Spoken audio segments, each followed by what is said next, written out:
samasta sukino bhavantu loka samasta sukino bhavantu loka samasta sukino bhavantu.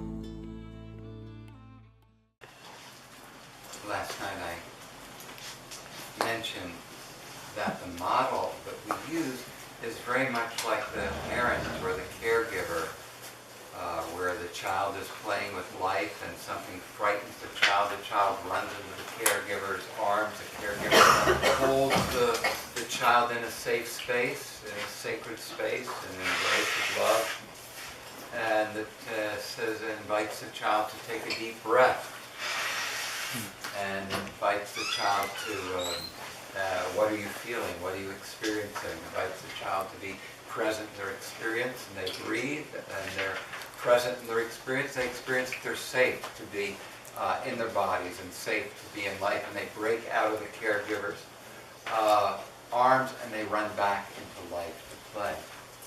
So we as body workers, we as healers, hold this really sacred space for other human beings, in which we essentially hold a safe space in which we invite them to be vulnerable and to be safe to be vulnerable. And it's very, very healing to be in a space where our vulnerability is witnessed and we get to experience that it's safe to be vulnerable.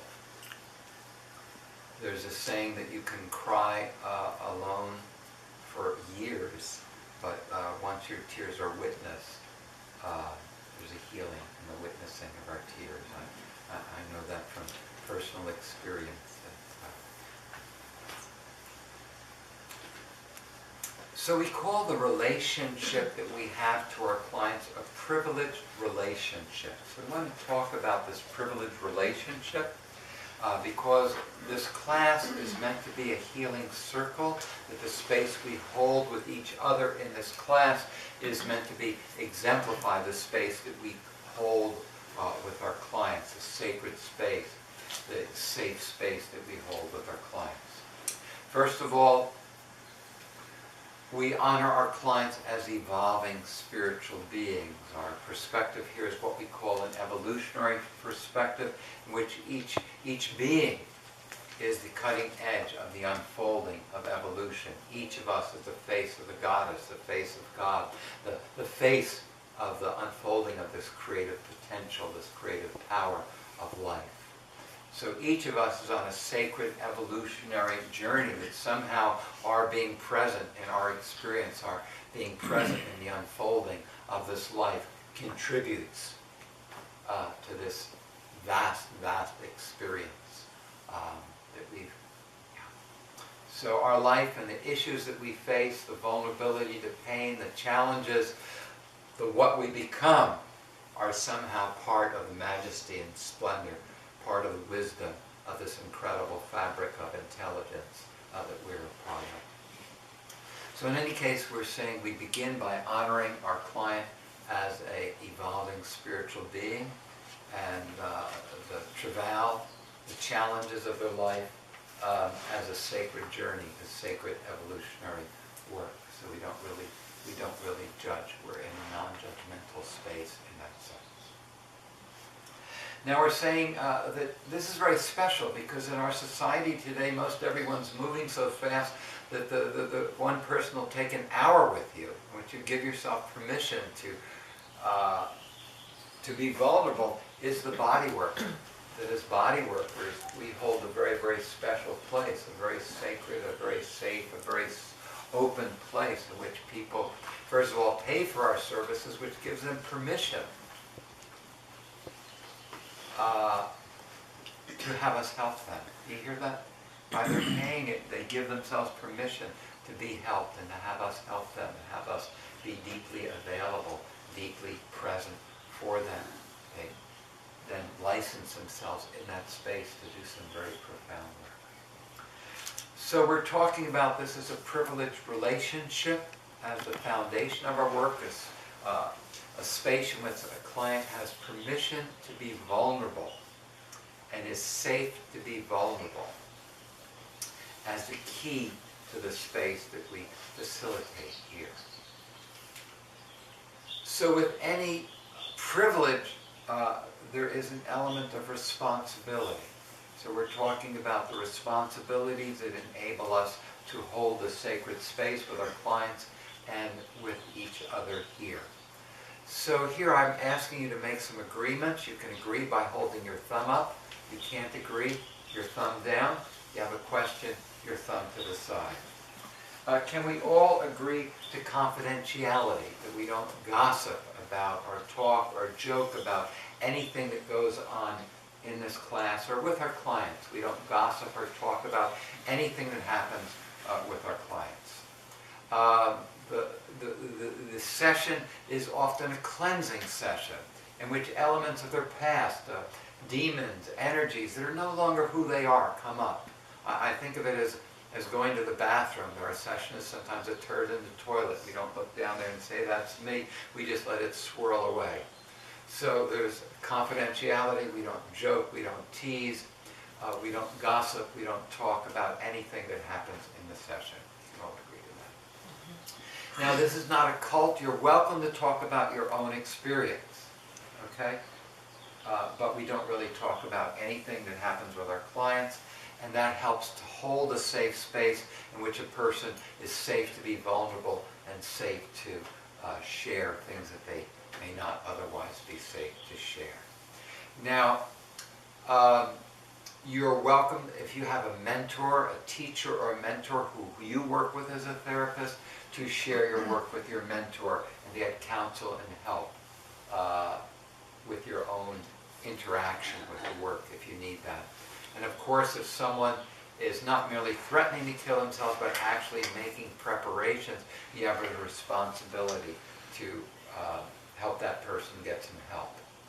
And of course, if they're in a predatory relationship with a child, you have responsibilities to protect that child.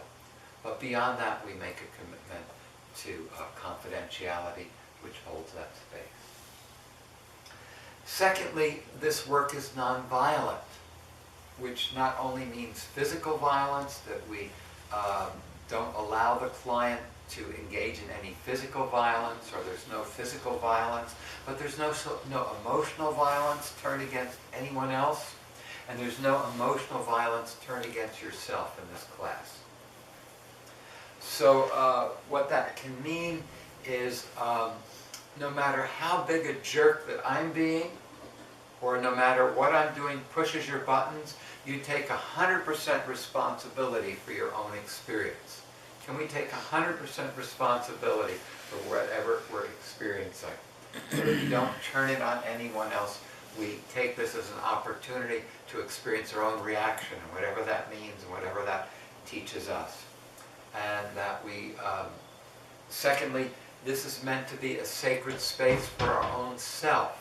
So we aren't abusive towards ourselves. I think about my own self-loathing at different times of my life, my own self-hatred, the voices, even the voice, that says, stupid.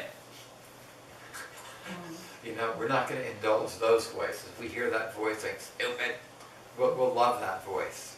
So there's no emotional abuse or self-emotional abuse either in our self-talk. Can everyone agree to a nonviolent atmosphere towards each other and towards ourselves? And even to that wounded little child who feels vulnerable and is afraid around their learning.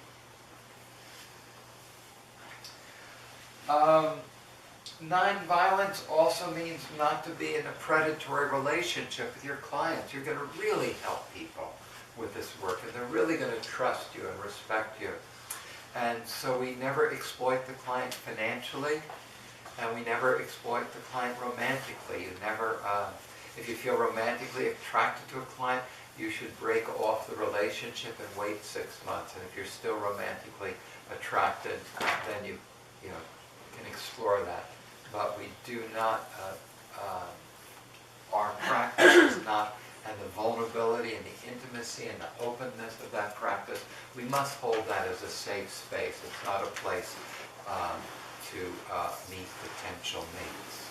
So can we all agree to nonviolence, no predatory, financial, or romantic stuff with our clients? Thank you. In taking 100% responsibility, I want you to really trust your own guidance. So if anything that's happening in your sessions here, that you feel a voice inside of you is saying, this is too much for me right now, I don't feel comfortable going into this right now, to really trust your guidance, really trust your gut, really trust your wisdom, and to take care of yourself. Okay? So let's say we're going to be working with vulnerability. If in the session with your client, something comes up that you don't really want to go into, you can say, can we slow things down, or can we breathe, can we stop, or can we stop the session? So can you take 100% responsibility for trusting your own inner wisdom and your own guidance and caring for yourself? Okay? Great. In that same level of trusting the psychic space, there's a psychic space here, and we can all feel the psychic space here. And if something happens that undermines the safety we're trying to create here, I may need you to say, hey Bruce, you glossed over that. Let's take some space to simply talk about it. That there's a psychic space here. And sometimes things will happen in that psychic space which will undermine the safety.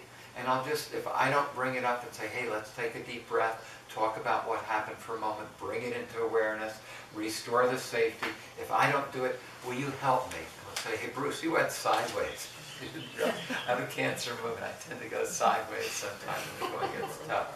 So I need everyone to help me with the psychic space. So if something happens that you're experiencing energetically, where someone isn't being honored or cherished or cared for, or you don't even feel like it, or someone's brought something up with you, bring it to my attention, bring it to Joyce's attention, bring it to Joaquin's attention. Also, if you're having a hard time and need to leave for any reason, please let Joyce or Joaquin or myself know, because otherwise we're worried about you. Okay? So for any reason you need to leave, you're not coming back to the next chunk of class, please let us know, and can you take responsibility for helping us with this? Thank you. Sobriety. A practitioner has a right to, a client has a right to a practitioner who's grounded and fully present and lucid. So we're asking you all to be sober around the class. No pot or other drugs the night before the class or during the class.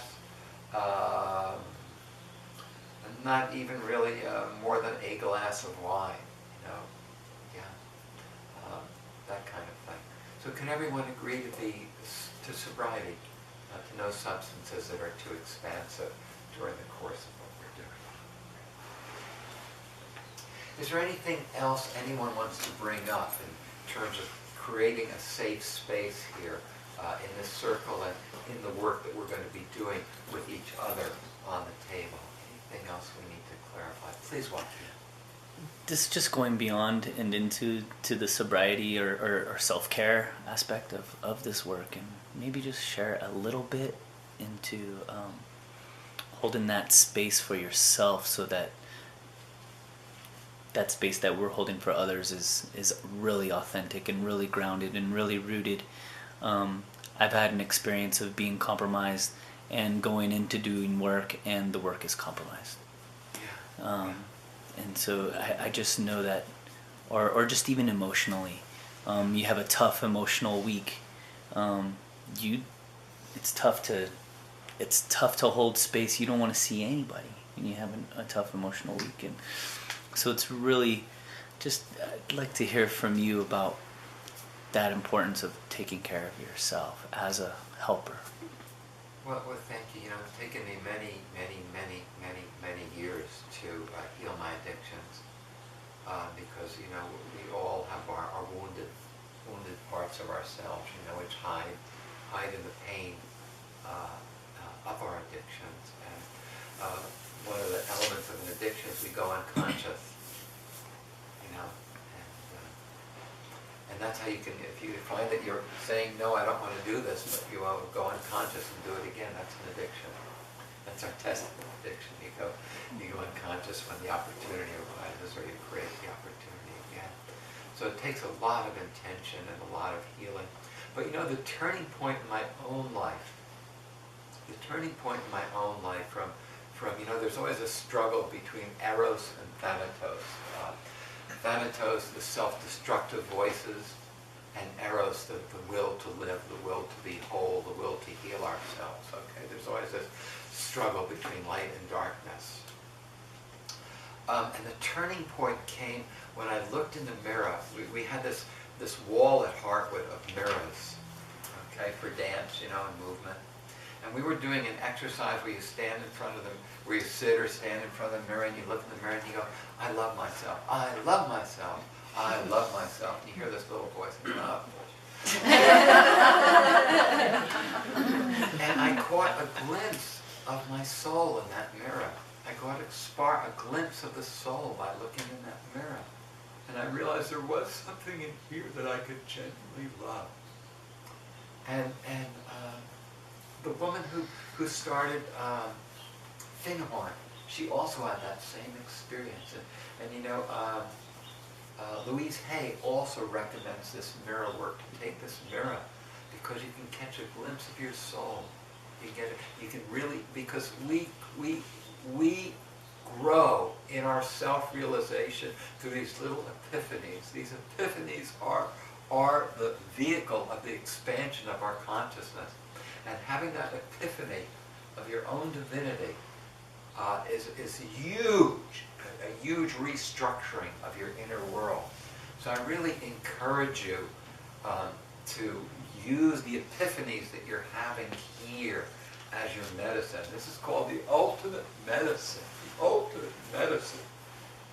Because it heals this incredible self-loathing. And I think the self-loathing is because the terror that we feel when we're disconnected from life, the terror that our ego is this tiny little vulnerable ego in this vast.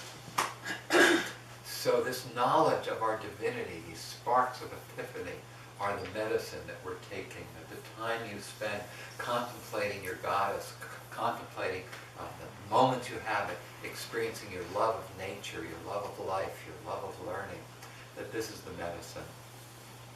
So I believe that the key to sobriety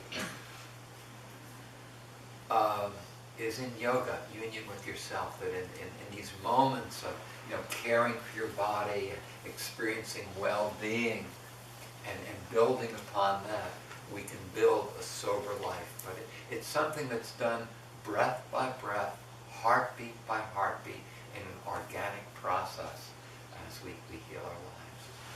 I think that's kind of an indirect route to what you're saying.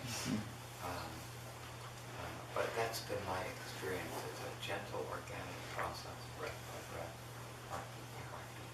But that's the key. Looking in that mirror. I guess we have that opportunity every moment to look beyond our vanity when we look into that mirror. And look beyond that. Wow, think about the way self-hatred rules in the mirror. All we see in the mirror are all the things that are wrong, all the wrinkles, and the darknesses. Yeah. Imagine this, looking in that mirror and saying, oh God, you're so beautiful. You're so much more beautiful than this form. Thank you for this gift of life. Thank you for the beauty that I'm becoming every day. Thank you for this opportunity.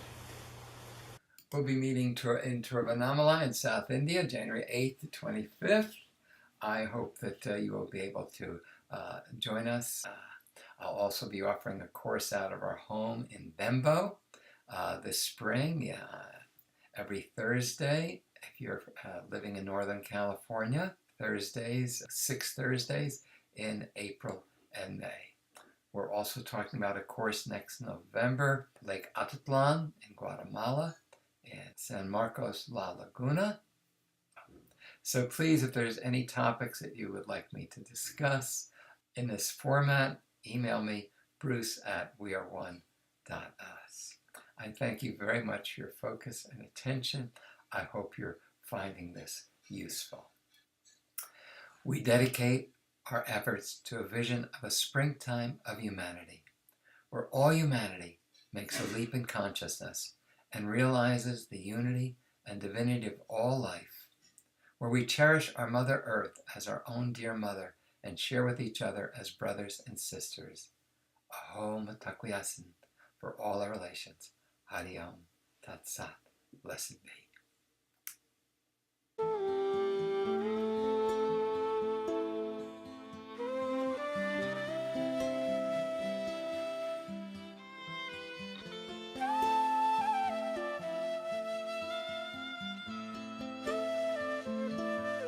Loka samasta sukino bhavantu. Loka